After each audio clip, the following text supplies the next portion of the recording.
기도하고 하나님 주신 말씀을 나누도록 하겠습니다. 기도하겠습니다. 주님, 오늘 또 우리가 주님의 말씀 앞에 나왔습니다. 주님 우리에게 듣는 마음을 허락하여 주셔서 주님이 전하고자 하는 그 메시지를 정확하게 아멘으로 화답하는 우리가 되게 하여 주시고, 주님의 말씀이 우리 각자의 삶 속에서 열매 맺어지는 놀라운 축복을 경험하는 그런 은혜를 더하여 주시옵소서. 주님, 말씀하옵소서. 감사하고 예수님의 이름으로 기도드렸습니다. 아멘. 너 너무 시끄러워.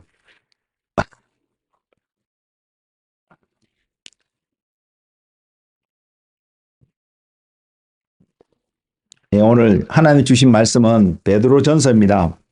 베드로전서 1장 7절에서 9절 말씀입니다. 말씀의 제목을 믿음의 확실함, Assurance of Faith라고 이렇게 정하게 되었는데요. 하나님이 무엇이라고 말씀하시는지 우리 한번 경청하고 하나님 앞에 화답하는 그런 시간 되었으면 좋겠습니다. 베드로전서 1장 7절에서 9절 말씀입니다. 너희 믿음의 확신함은 불로 연단하여도 없어질 것보다 더 귀하여 예수 그리스도께서 나타나실 때에 칭찬과 영광과 존귀를 얻게 할 것이니라. 예수를 너희가 보지 못하였으나 사랑하는도다. 이제도 보지 못하나 믿고 말할 수 없는 영광스러운 즐거움으로 기뻐하니 믿음의 결국 곧 영혼의 구원을 받음이라. 아멘. 짧은 세 구절의 말씀이지만 굉장히 놀라운 것을 담고 있습니다. 여러분, 기록되어 있는 그대로 우리가 믿음의 어떤 확신함을 가지고 오늘 하루의 삶을 하나님 앞에서 살아가고 있다면 분명히 성경이 약속하는 우리 안에 있는 그 믿음의 확신함이란 그 표현, 그 믿음은, 저와 여러분 안에 있을 수 있는 그 믿음은 불로서 연단한 어떠한 것보다도 금보다도 더 소중한 것을 분명히 말해주고 있는데, 그 이유가 바로 이어서 이야기하고 있습니다. 예수 그리스도께서 나타나실 때에 지금 당장 우리에게 어떠한 필요들을 채우기 위해서 우리가 믿음의 확신함을 가지고 살아가는 것이 궁극적인 목적이 아님을 분명히 보여주고 있습니다. 우리가 믿음을 가지고 살아가야 되는 중요한 한 이유가 오늘 본문 말씀을 통해서 주님께서 나타나실 때에, 즉 주님께서 다시 오실 때에 우리에게 믿음이 있어야 됨을 성경은 분명히 이야기하고, 그때에 저와 여러분 안에 발견되어지는 그 믿음은 검으로 불로서 연단하는 어떤 검보다도 더 소중하고 귀하다는 것을 분명히 말하고 있는데, 증거하고 있는데, 그 이유가 그런 믿음을 가진 사람들은 주님 앞에서 칭찬과 영광과 존귀를 얻게 할 것을 분명히 약속하고 있습니다. 그리고요, 그 믿음을 가지고 있는 사람들의 삶에서 무엇을 또 나타나고 있냐면, 너희가 예수를 보지 못하였으나, 우리 아무도 예수님을 우리의 육신의 눈을 가지고 본 사람들이 아무도 없잖아요. 왜? 예수님은 역사적으로는 2000년 전에 이 땅에 육신으로 오셨기 때문에 2000년 이후에 사는 우리들은 주님을 육신의 눈으로 우리가 서로 지금 대면하고 관계하고 교제하고 살아가듯이 그렇게 주님을 만날 수는 없기 때문입니다. 시간적인 이유 때문에. 그런데도 불구하고 우리 안에 있는 믿음은 무엇을 보여주고 있냐면, 예수를 보지 못하였으나 사랑하는도다. 물론 베드로전서의 이 말씀을 받는, 이 편지를 받았던 당시에 초대교회 사람들에게는 우리보다는 조금 더 예수님을 볼 수 있는 기회가 있었을 수도 있었습니다. 그럼에도 불구하고 그 사람들조차도 그런 육신으로 이 땅에 오셔서 이 땅에 거니셨던, 걸어 다니셨던, 사역하셨던 예수님의 모습을 볼 수 없는 자들이었는데, 그들 안에 발견되어지는 믿음, 2000년 이후에 믿음의 생활을 하고 있는 저와 여러분 삶 속에서 발견되어지는 그 한 믿음은 동일하게 주님을 보지 못했지만 주님을 사랑하는 마음을 가지게 하고 주님을 사랑할 수 있도록 인도하는 것이 믿음인 것을 분명히 표현하고 있습니다. 그리고 그 믿음으로 인해서 우리에게 궁극적으로 필요하고 약속하고 보여주시는 영혼의 구원을 분명히 성경은 약속하고 있는데, 짧은 세 구절 말씀 속에서도 저와 여러분이 발견하는 것이 있습니다. 예수님을 믿는다는 거, 말씀을 가까이 한다는 거, 믿음 안에서 그리스도인의 삶을 살아간다는 것에, 그리스도인의 삶을 살아가는 그 사람들에게 어떠한 유익이 있음을 성경은 분명히 보여주고 있습니다.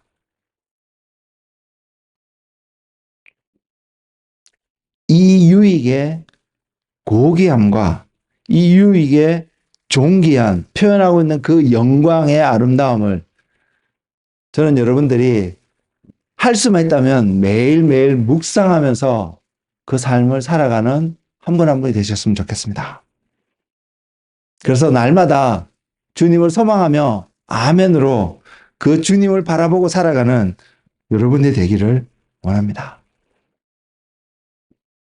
성경에 이렇게 기록하고 있는데, 여러분 오늘 이 말씀을 대면하면서 여러분한테 그런 마음이 드시는지 모르겠습니다. 어떤 마음이냐면, 하나님, 주님 빨리 오셔서 내 안에 있는 이 믿음의 확신함으로 말미암아 지금 성경에서 베드로 사도를 통해서 약속하고 계시는 그리스도께로부터, 주님으로부터 칭찬과 영광과 존귀를 얻게 하고 우리에게 구원의 확신을 주고 영혼의 구원을 주는 바로 그러한 일이 일어났으면 좋겠다라는 소망함이 여러분 가운데 생겨나고 계신가요? 여러분 이것을 소망하는 삶을 바라보고 계시나요? 저는 오늘 여러분에게 이것을 이야기 좀 하고자 합니다.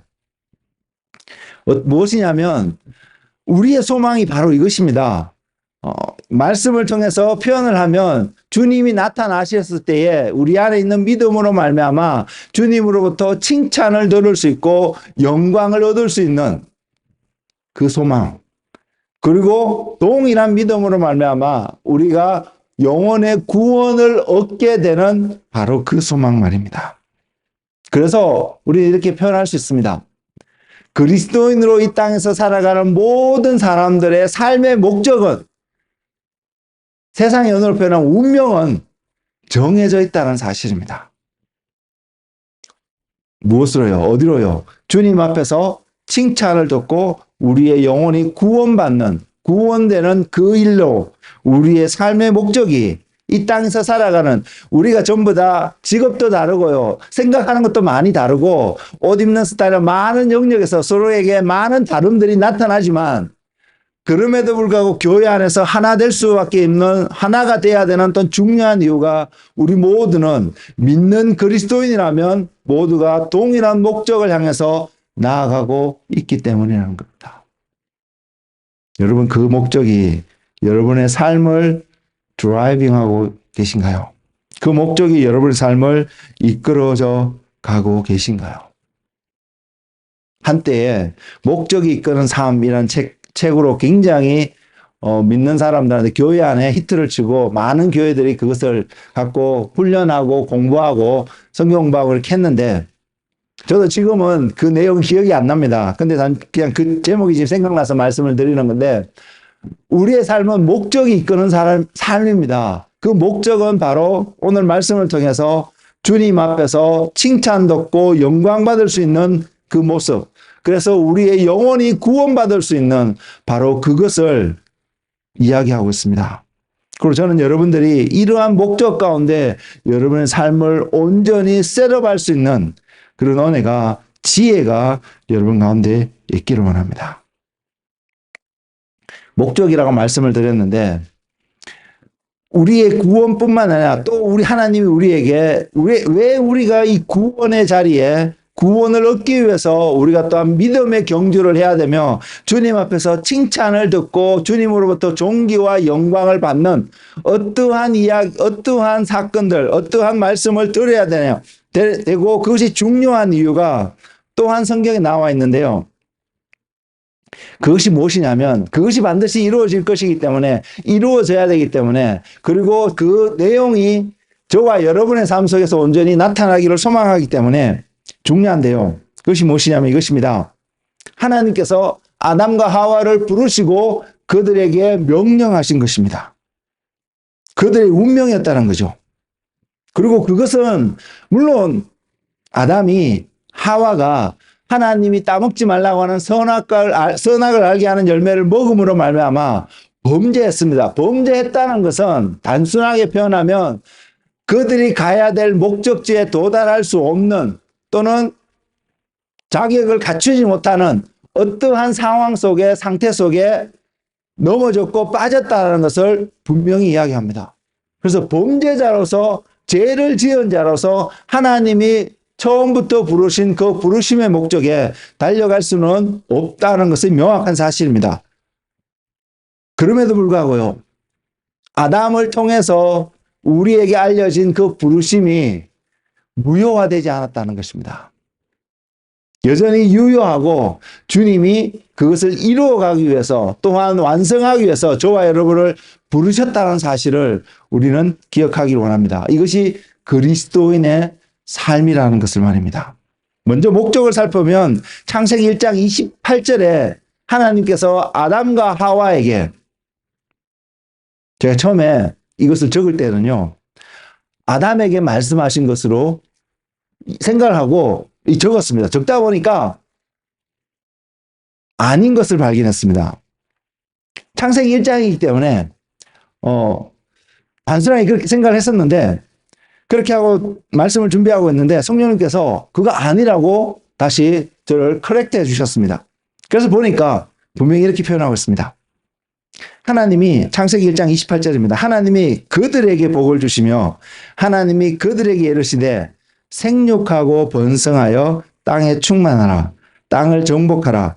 바다의 물고기와 하늘의 새와 땅에 움직이는 모든 생물을 다스리라 하시니라. 자, 이 한 구절 말씀을 두 가지로 딱 요약을 하면 우리의 삶의 목적이 뭐냐면, 하나님이 우리를 부르신 이유가 무엇이냐면 먼저는 땅에 충만하는 것입니다. 그리고 둘째는 땅을 정복하고 다스리는 것입니다. 그리고 이 말씀은요, 지금 창세기에서 하나님이 천지창조를 하시고 나시고 사람을 만드시고 난 후에 그 사람에게 이 명령을 하시고 부르셨는데, 세상이 시작될 때도 이것을 이야기하고 있었다라면 세상이 끝나는 이제 새 하늘과 새 땅이 세워져야 되는 그 시점에서도 주님이 동일하게 그 약속을, 그 말씀을 하고 계십니다. 두아디라 교회에게 전하신 메시지 가운데서 그 말씀이 드러나는데요. 계시록 2장 26절을 보면 이렇게 표현하고 있습니다. 이기는 자와 끝까지 내 일을 지키는 그에게 만국을 다스리는 권세를 주리니. 권세를 왜 줘야 될까요? 다스려야 되기 때문에. 어디를요? 만국을 다스린다고. 세상을 다스려야 되는 이유가 주님을 따르고 주님을 통해서 이기는 자에게 주어진 주님의 부르심이고 명령인 것을 분명히 성경은 증거하고 있습니다. 저와 여러분은 다스린 자가 되도록 부르심을 입었다는 사실입니다. 그러면 우리에게 필요한 것이 무엇일까요? 다스린 자에게 가장 필요한 것이 여러분은 무엇이라고 생각하세요? 만일 어떤 기회가 주어져서 저와 여러분 중에 누구 한 사람이 캐나다를 다스려야 되는 상황, 또는 한국을 다스려야 되는 상황, 어떤 나라를 다스려야 되는 위치에 놓여있게 된다면 여러분은 무엇을 구할 것 같으세요? 무엇이 있으면 여러분에게 주어진 그 나라를 또는 여러분에게 주어진 그 어떤 영역을 가장 잘 다스릴 수 있을 거라고 생각을 하세요? 성경에는 그런 인물이 있습니다. 우리가 너무나 잘 알고 있는 인물인데 솔로몬이라는 왕이 있습니다. 그가 왕이 되어 나서 하나님께 1000번의 제사를 드릴 때 하나님이 그에게 나타나셔서 질문을 합니다. 내가 너에게 무엇을 줄꼬? 우리는 무엇이라고 대답할 수 있을까요? 만약 하나님이 저와 여러분에게 그렇게 나타나신다면 우리는 무엇이라고 하나님 앞에 대답을 할까요?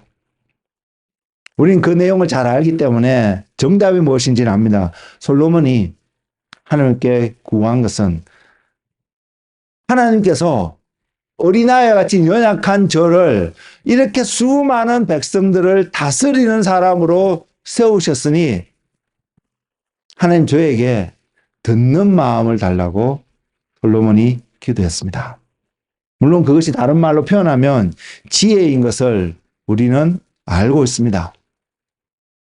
솔로몬의 그 대답을 하나님을 너무 흡족하게 하셔서 하나님이 솔로몬에게 약속하시기를 지혜도 주시고 부귀의 영화를 주시는데 이전에도 솔로몬 이전에도 이후에도 솔로몬과 같은 임금이 그런 사람이 없을 만큼 하나님이 후하게 부어주실 것을 약속하고 계십니다.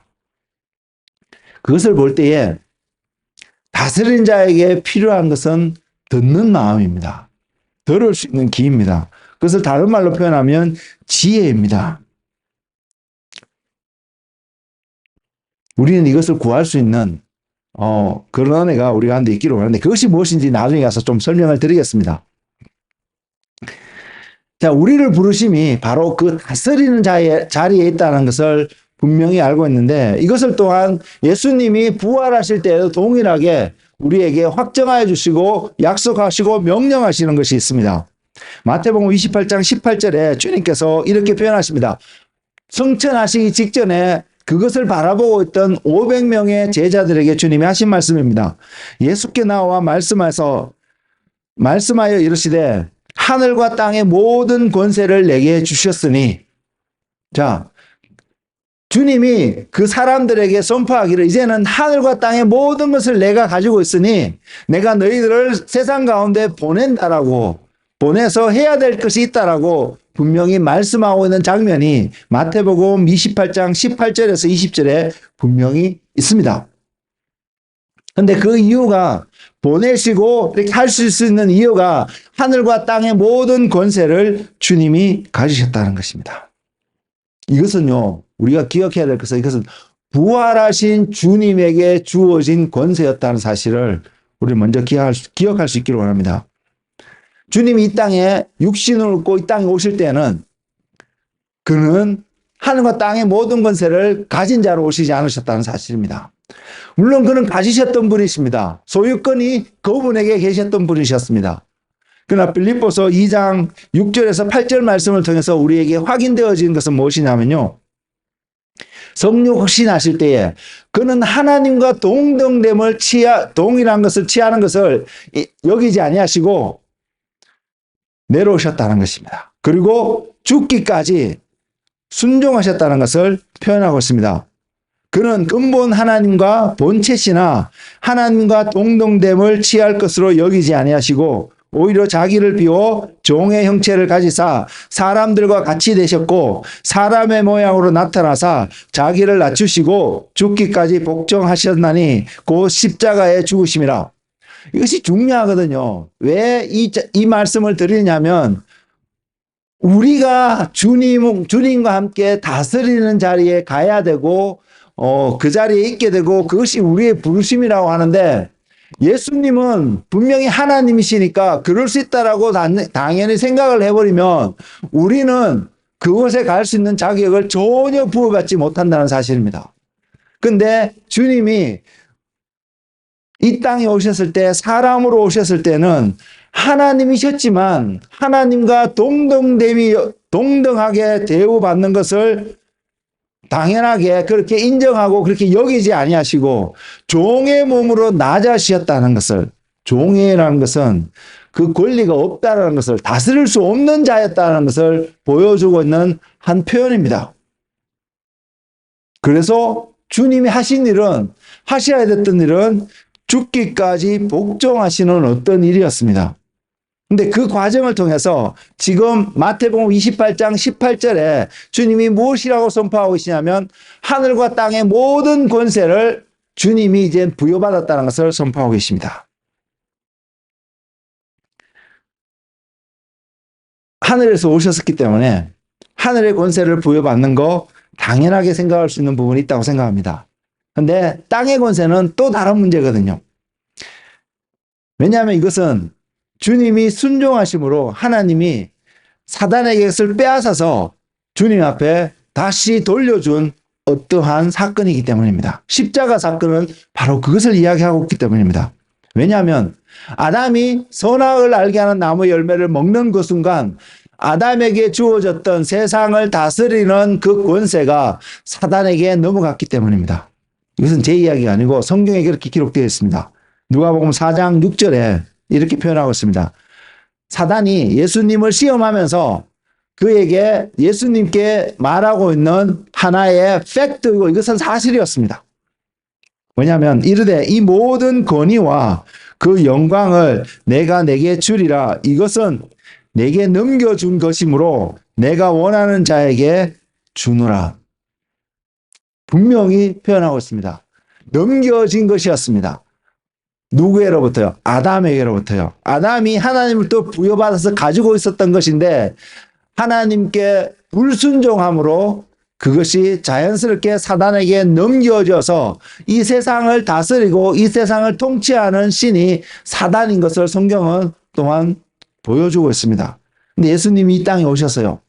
성육식 하셔서 사람의 몸으로 이곳에 오셔서 빌립보서 2장에 있는 말씀처럼 죽기까지 순종하셨으니 복종하셨으니 즉 십자가에 죽으신 그 사건으로 말미암아 순종하는 것으로 말미암아 하나님이 사단에게 빼앗겼던 그 권리를 다시 주님께로 옮길 수 있는 법적인 권한을 가지게 되었다는 사실을 성경은 증거하고 있습니다. 그래서 마태복음 28장 18절에서도 마찬가지고요. 조금 전에 또 읽었던 계시록 2장의 말씀, 두아디라 교회에게 말씀하신 그 내용 속에서도 마찬가지로 이제는 하늘과 땅의 모든 권세를 가지고 계신 주님께서 또 이렇게 표현했습니다. 그분의 마음에 합한 사람, 그분이 마음에 드는 사람에게 주님의 그 권세를 나눠줄 수 있음을 이야기하고 있습니다. 근데 주님의 마음에 합한 그 사람이 어떤 사람이냐면 오늘 본문의 말씀을 통해서 우리에게 보여주는 것이 믿음의 확신함은 즉 저와 여러분에게 어떠한 믿음이 요구되어지는데 그 믿음을 가지고 있으면 예수님께서 다시 오실 때에 그 믿음이 불로 연단한 어떠한 것보다도 더 귀중한 것이 되어져서 주님으로부터 칭찬과 영광과 존귀를 얻게 하는 바로 그 믿음. 그 믿음만입니다. 그 믿음으로 말미암아 우리가 주님으로부터 다시 한번 주님과 함께 세상을 다스릴 수 있는 권세를 부여받게 되는, 온전히 부여받게 되는 그 날이 있음을 성경은 약속하고 있습니다. 믿는 자로서 여러분 그 날을 소망하고 계신가요? 솔직히 고백하면 이 땅에 살아가는 우리의 삶의 어떤 모습들 때문에 우리의 부르심이 그것이고 그것을 바라보고 살아가야 됨에도 불구하고 우린 종종 잊고 살아가고 있지 않나요? 그래서 이 말씀을 들으면 마치 우리가 그렇게 살아야지 했는데 뒤돌아서면 내가 언제 그랬는 것처럼 또한 세상의 마음을 뺏기고 살아가는 것이 또한 우리들이 당면하고 있는 한 모습이 아닐까 생각을 해봅니다. 그럼에도 불구하고 저와 여러분이 오늘 이 시간을 통해서 분명히 기억하기를 원합니다. 그리고 어느 과거의 어떤 날보다도 더 앞으로 주어진 날들을 통해서 더 명확하게 이 부르심을 기억하는 은혜가 우리의 삶 가운데 충만하기를 원합니다.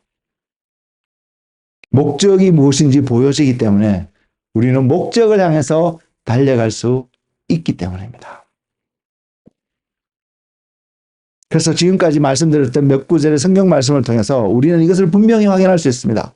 아담을 통해서 그 권세가 양도되어졌는데 넘어갔는데 주님을 통해서 다시 그것이 회복되어지고 이제 주님의 말씀을 통해서 우리에게 그러한 약속이 다시 주어졌음을 확인할 수 있습니다. 그렇다면 우리는 이렇게 고백할 수 있습니다. 우리를 향한 부르심의 부르심이 소멸되지 않았다. 없어지지 않았다는 사실입니다. 여전히 유효하다는 사실입니다. 여전히 우리에게 그것을 요구하고 있고 그것을 바라보고 경주하는 사람, 끝까지 승리하는 그 삶을 살아가는 그 사람에게 하나님의 약속이 온전히 이루어질 것을 성경은 분명히 보여주고 있습니다. 그렇기 때문에 저는 이렇게 담대히 외칠 수 있습니다.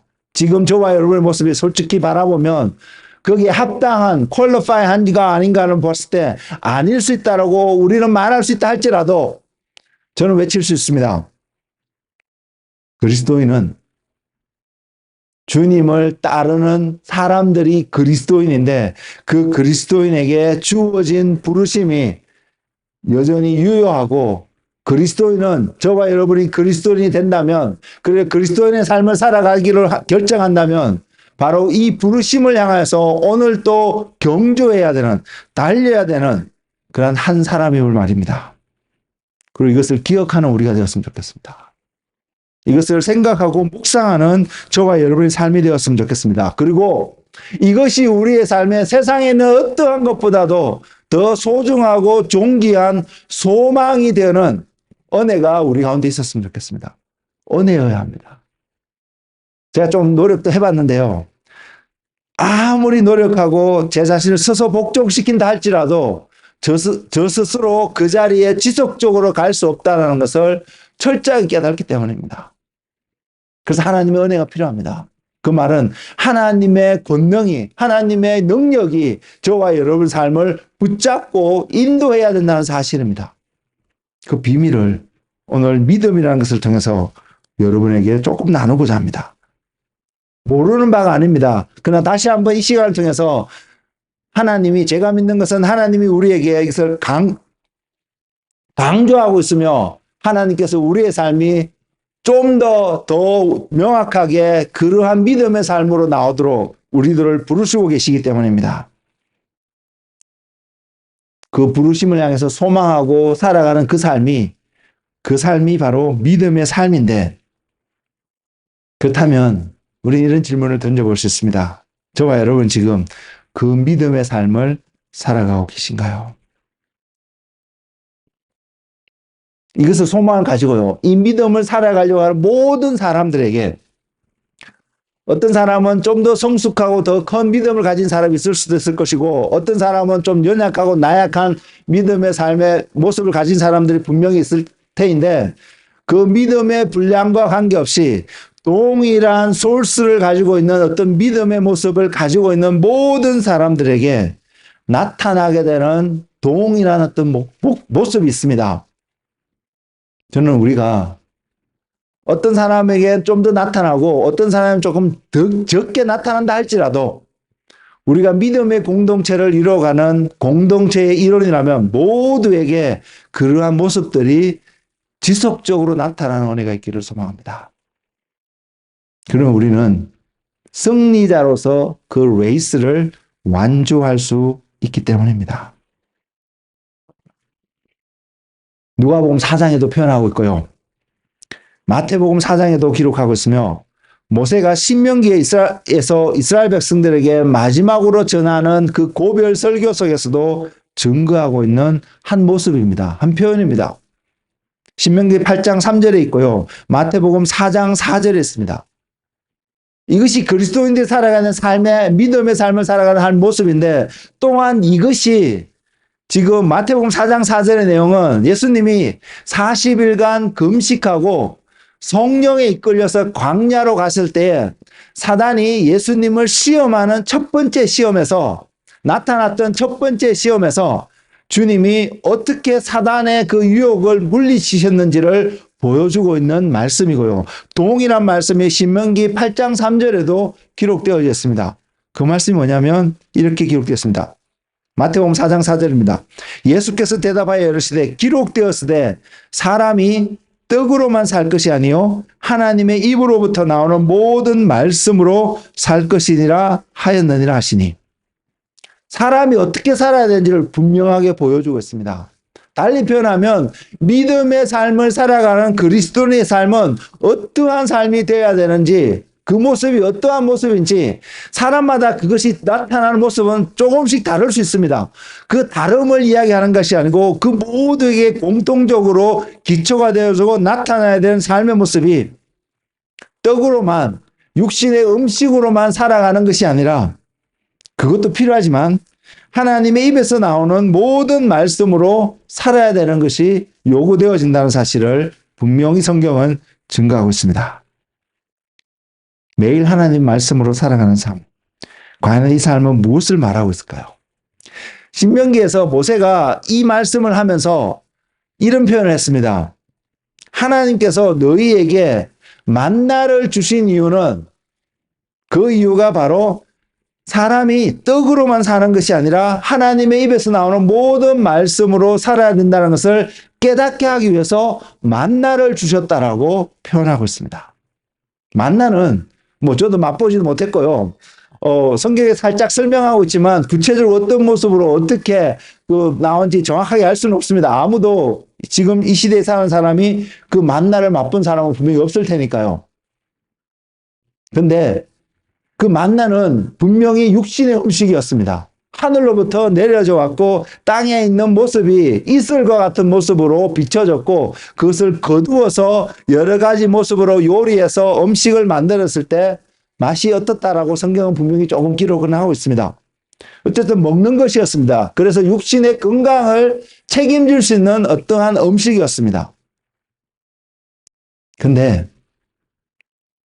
만나의 목적은 광야 생활하는 이스라엘 백성들이 육신의 어떤 건강함을 위해서만 주어진 것이 아니었습니다. 그 만나를 먹음으로 그들이 깨달아야 됐던 것, 또한 오늘 사는 우리들이 그 만나를 통해서 배우고 알아야 되는 것들은 하나님의 말씀, 하나님의 입에서 나오는 말씀으로 살아가는 그 원리를 깨우쳐야 된다는 것을 성경은 보여주고 있습니다. 그 원리는요, 그들이 어떤 것을 행함으로 그 원리를 배웠어야 되는데 그들이 행했던 것이 그것이었습니다. 매일 아침 그들이 살고 있던 텐트, 오늘날 말하면 집에서 나가서 그 이슬같이 땅에 내려져 있는 만나를 거두는데 수확을 해야 되는데요. 그것도 양이 정해져 있었습니다. 그 가족이 하루 분량에 먹을 만큼의 양만을 거두게끔 하셨습니다. 성경을 보면 그럼에도 불구하고 어떤 사람은 내일을 위해서 좀 더 거두었던 사람들이 있습니다. 그것을 볼 때 만나가 그 당시에 이스라엘 백성들 진영 가운데 내렸던 그 모든 만나를 다 거두면 아마 이스라엘 백성들이 어른만 남자만 20세 이상 된 남자만 60만 명 정도 예상을 하고 남녀 어린아이와 다 합치면 200만 명 정도는 될 거라고 추정을 하고 있는데요. 그 모든 사람이 하루에 먹고도 남을 수 있을 만큼의 충분하게 내렸을 거라고 생각합니다. 어떤 사람은 이틀씩 거둔 사람이 있거든요. 근데 아무도 이틀을 거둬도 그것을 가지고 이틀을 먹을 수 있던 사람이 아무도 없었습니다. 그것을 통해서 그들은 우리가 또 앞으로 배워야 되는 것은 뭐냐면 하나님의 말씀이 무엇이라고 말하든 그것에 순종하는 어떠한 삶의 모습이 일상화되어지는 삶이 되어야 된다는 것을 분명히 보여주고 있습니다. 하나님의 말씀으로 살아가는 그 삶은 그 하나님의 말씀에 주어진 말씀에 순종하며 살아가는 어떠한 우리의 삶의 모습인 것을 성경은 분명히 보여주고 있습니다. 그럼 어떻게 하면 우리가 하나님 말씀에 순종을 할 수 있을까요? 우리는 그것을 고민해야 합니다. 왜냐하면 지금 내가 듣고 있는 것이 또 내가 받았다고 말하는 것이 하나님의 말씀인지 아닌지를 하나님으로부터 왔는지 아닌지를 우리는 알 수 있어야 되거든요.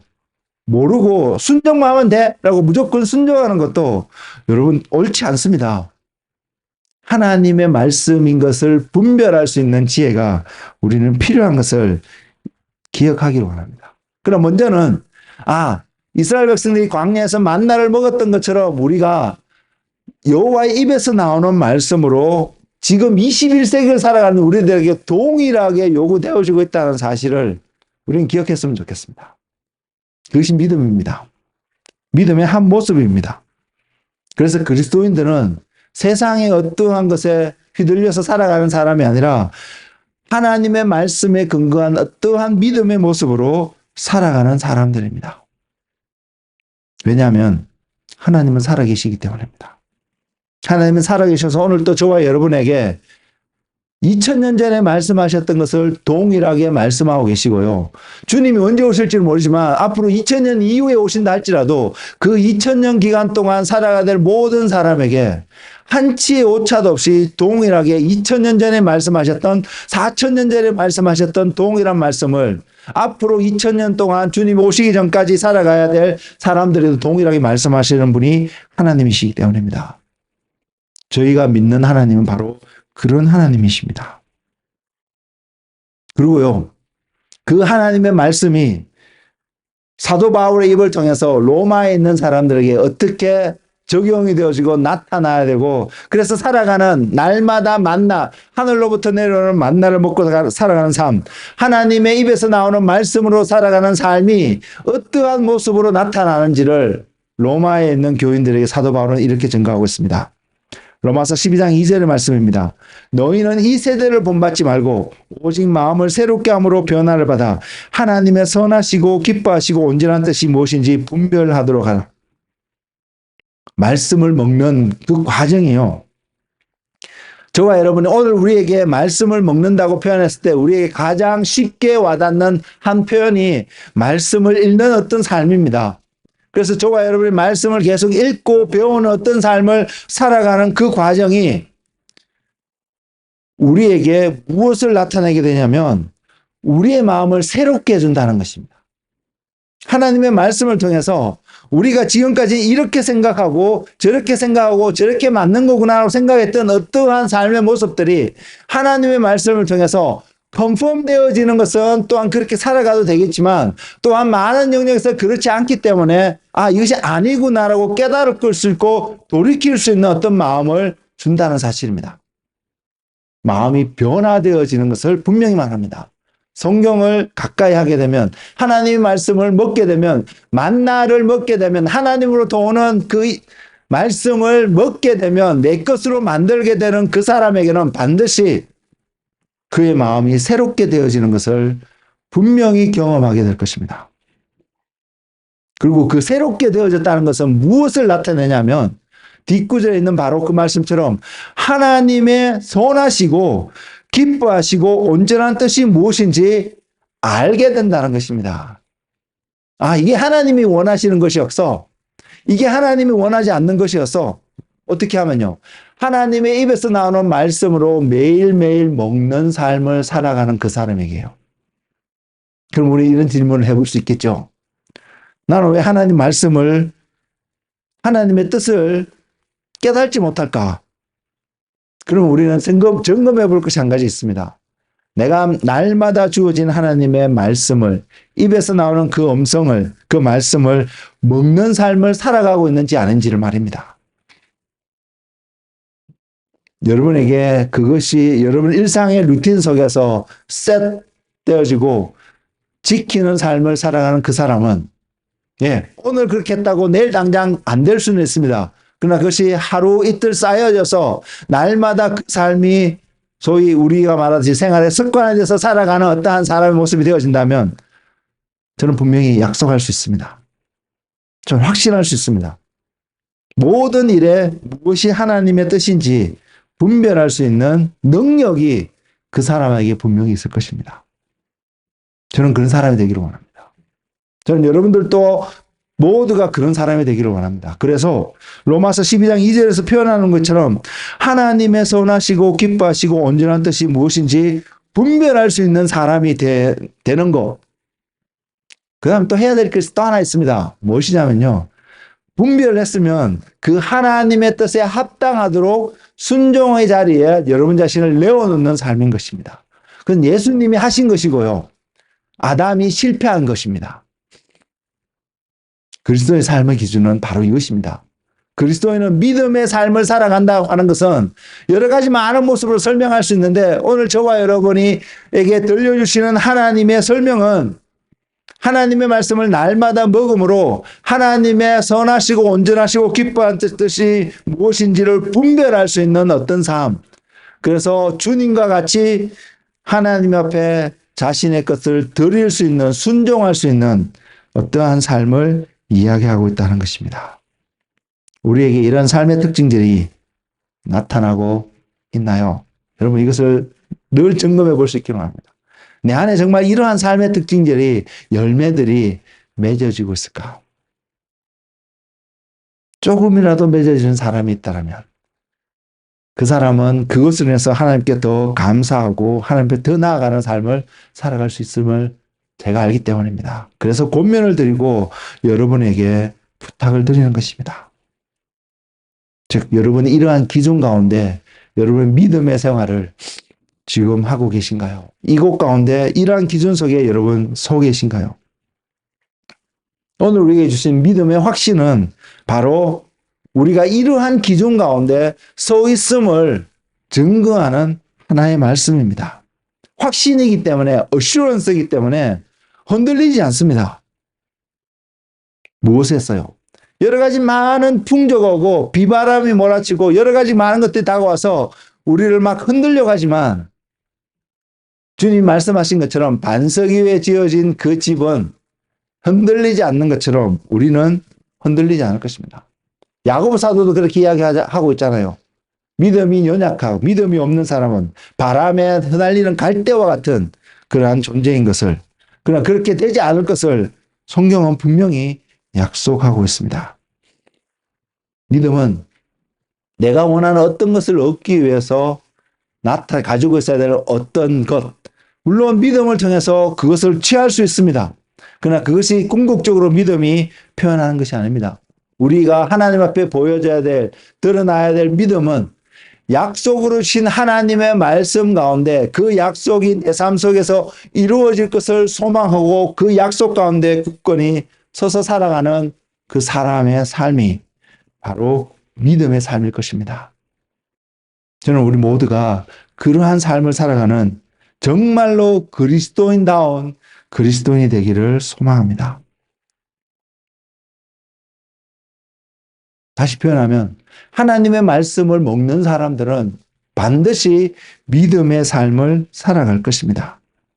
결국 믿음은 하나님의 말씀 속에서 나타나는 것을 성경은 보여주고 있습니다.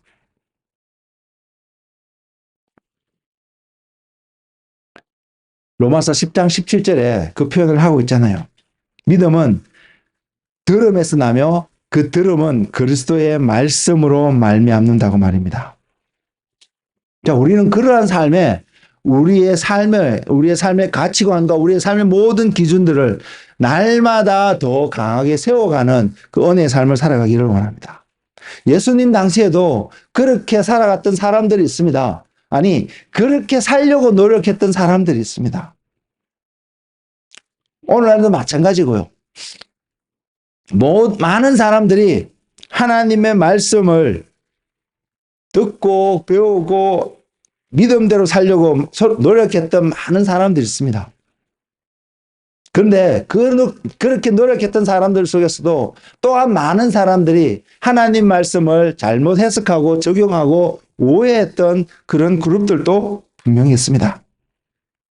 그러나 분명히 제가 고백할 수 있는 한 가지는요, 우리가 하나님 말씀을 가까이 하면 가까이 할수록, 여러분 안에 이것을 먼저 세우기를 원하는데, 말씀을 가까이 하면 가까이 할수록 하나님이 원하시는 삶이 무엇인지를 명확하게 볼 수 있습니다. 깨달을 수 있습니다. 그리고 그 삶을 어떻게 이루어갈 수 있는지도 분명히 알게 될 것입니다. 그리고 현재 여러분의 지금의 모습이 믿음이란 그 관점 속에서 어떠한 수준에 있는지도 분명히 보게 될 것이고요.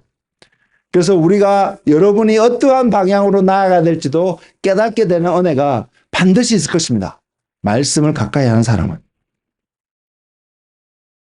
그러나 예수님께 나왔던 수많은 사람들 가운데 그렇게 살려고 했던 사람이 있었음에도 불구하고 또한 오해하고 말씀을 잘못 적용했던 사람들도 있습니다. 그 중에 한 무리가 예수님 당시에 서기관과 바리새인들이라는 제사장 그룹에 속했던, 당시에 종교적인 리더 그룹에 속했던 사람들 모습 속에 많이 발견되었습니다. 모두가 다 그런 것은 아니었겠지만 많은 사람들이 그렇게 했습니다. 말씀을 알고 가르치는 사람이었음에도 불구하고 가장 책망을 많이 받은 그룹이 또한 그들이었습니다. 그래서 저와 여러분의 말씀을 가까이 할 때에 또한 중요한 태도가 있다는 것을 우리는 기억을 했으면 좋겠습니다. 말씀을 가까이 하는 삶이 너무나 중요한데 그것으로 충만한 것이 아니라 그와 함께 같은 차원에서 저는 이렇게 표현하기를 원합니다. 같은 차원에서 우리 삶 가운데 나타나야 될 어떠한 삶의 모습이 있음을 말입니다. 먼저는 조금 전에 표현했던 것처럼 말씀은 믿음은 다른 누구의 말을 듣는 것이 아니라 하나님의 말씀을, 그리스도의 말씀을 듣는 데서 시작한다는 그 기준을 가지고 저와 여러분 삶 속에 내가 어떻게 하면 하나님의 말씀을 듣는 그 소망 가운데 살아갈 수 있는 그 은혜를 구하시는 한 분 한 분 되시기를 원합니다.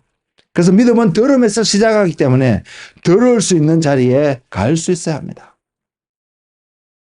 오늘날 우리에게 이렇게 성경이 책으로 주어졌기 때문에 듣는다는 개념보다는 읽는다는 개념이 우리에게 더 많이 와닿아 있는 것이 사실입니다. 근데 저와 여러분에게 듣는 것이 무엇인지 깨닫는 은혜가 있었으면 좋겠습니다. 제가 말씀을 시작하면서 솔로몬 이야기를 살짝 언급했습니다. 솔로몬이 다스리기 위해서 하나님께 구했던 것은 듣는 마음이었습니다. 그가 무엇을 들어야 했을까요?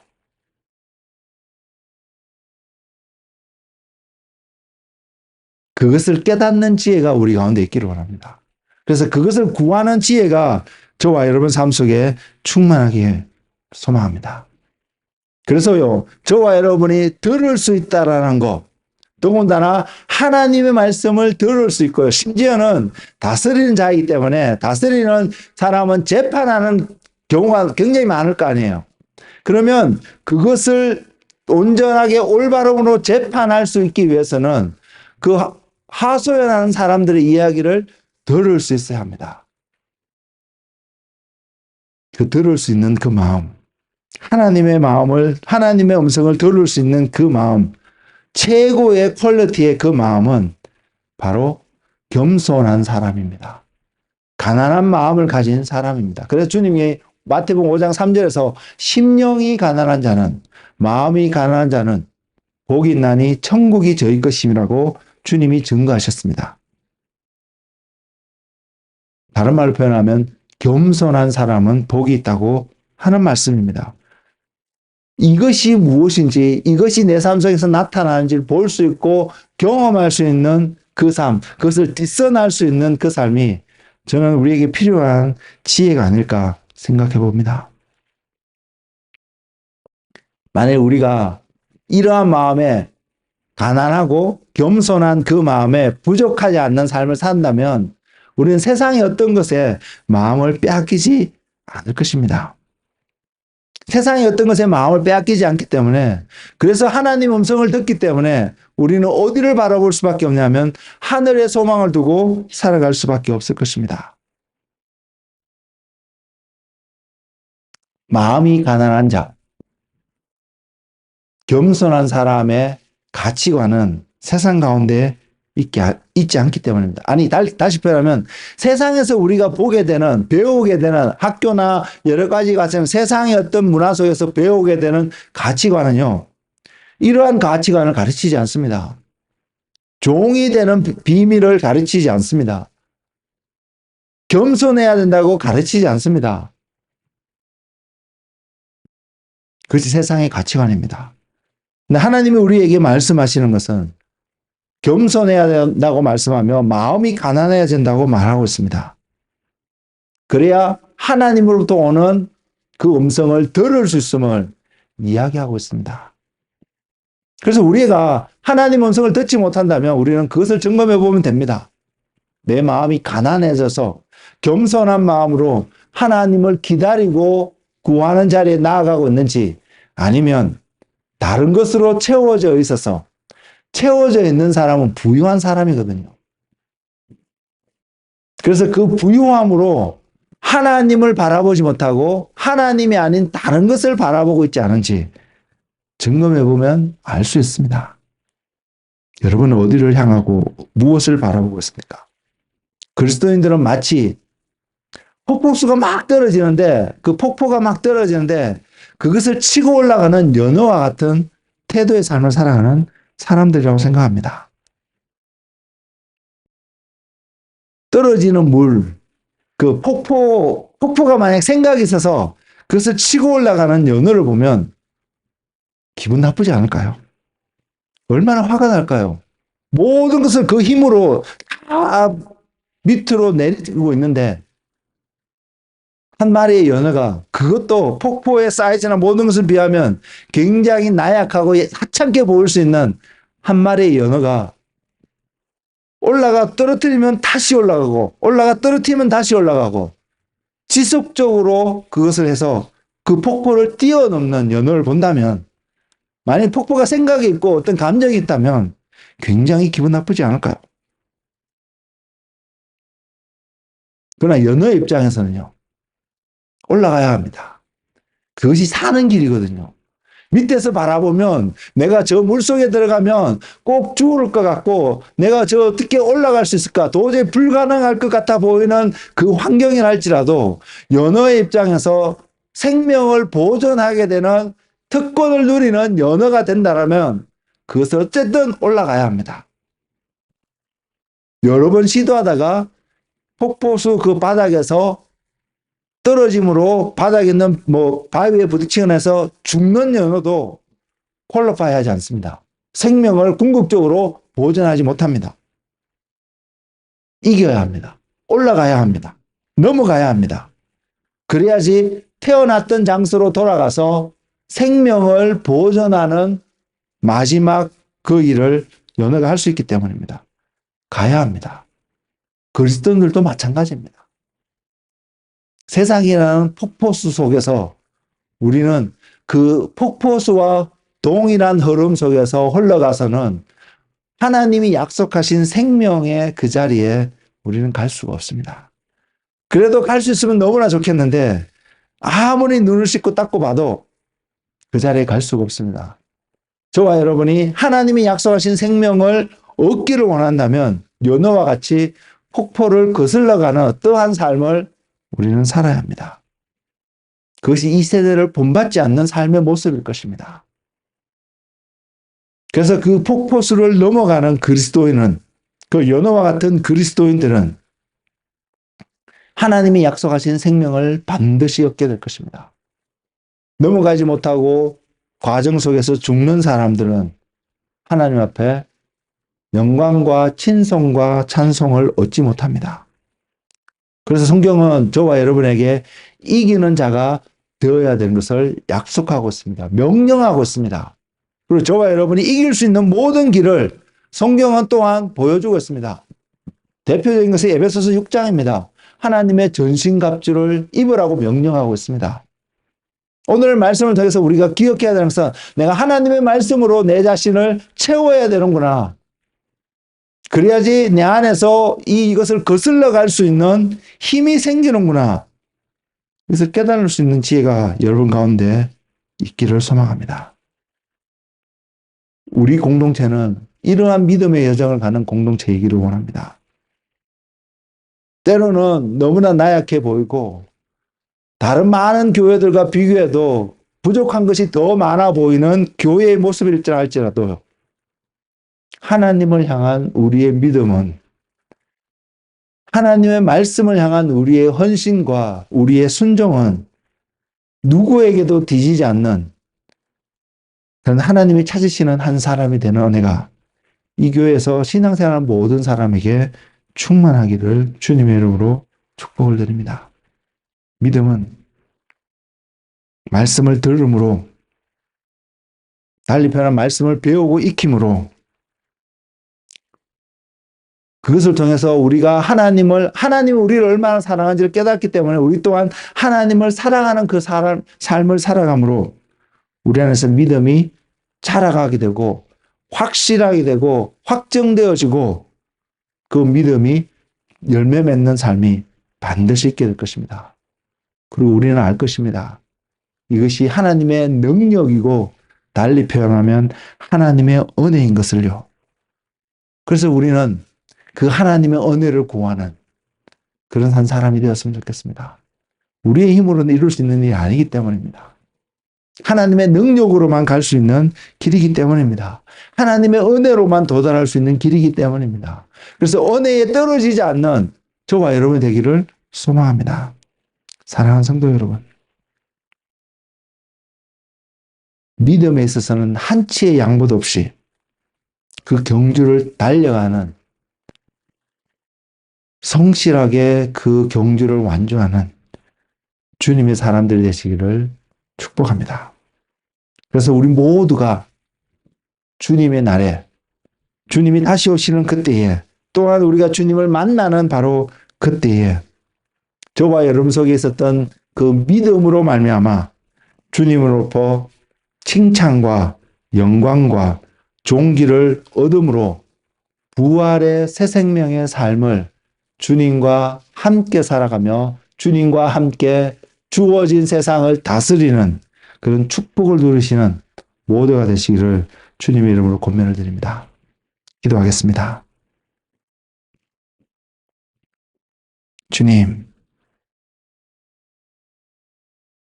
이 시간 주님 앞에 나와서 기도하는 것은, 간구하는 것은 우리의 마음이 땅에 있는 것이 아니라 하늘에 있게 하여 주시고, 그래서 하나님의 말씀으로 우리의 삶이 날마다 더 풍성해지는 하나님의 은혜를 경험하는 삶이 되게 하여 주시옵소서.